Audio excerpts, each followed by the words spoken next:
তাই আলহামদুলিল্লাহ সকলেই প্রায় শেষ দিক থেকে উঠে এসেছে। অনেক জায়গায় খুব কষ্ট হয়, আসুন আসুন এদিকে আসুন, তো মনে হয় যে তাদেরকেই বলছেন, অন্য কাউকে বলছেন। এখানে তো আলহামদুলিল্লাহ একবার বলাতেই সকলেই প্রায় চলে এসেছে, 99% চলে এসেছে। এখনো দুই একজন বসে আছেন পিছনে, তাদেরকেও আমি দৃষ্টি আকর্ষণ করি যে আপনাদেরকেও বলছি, আপনারাও একটু যদি উঠে চলে আসতেন তাহলে 100কে 100ই চলে আসতেন। যাক আলহামদুলিল্লাহ এনারাও এসেছেন। আল্লাহ আমাদের এই মজলিসকে কবুল করেন, সকালে বলেন আমিন। আমি আপনাদের সামনে কোরআনুল কারীমের একটি আয়াত পাঠ করেছি,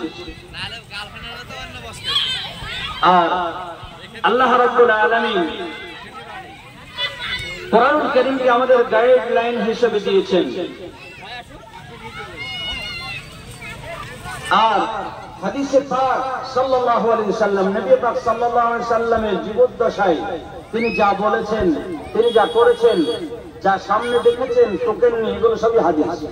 সেই হাদিস পাকের মধ্য থেকে একটি ছোট্ট হাদিসও আমি আপনাদের সামনে পাঠ করেছি। হাদিস কোরআনের নির্যাস থেকে যেটা আমরা পাই, যেটা আমরা বুঝি যে আল্লাহ রাব্বুল আলামিনকে খুশি করতে হলে, নবী পাক সাল্লাল্লাহু আলাইহি ওয়াসাল্লামকে খুশি করতে হলে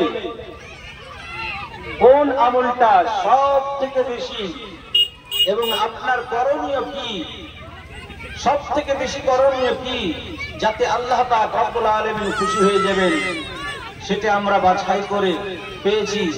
সেটা হলো এই যে অন্তরের মধ্যে আল্লাহর ভয় ভীতি থাকবে।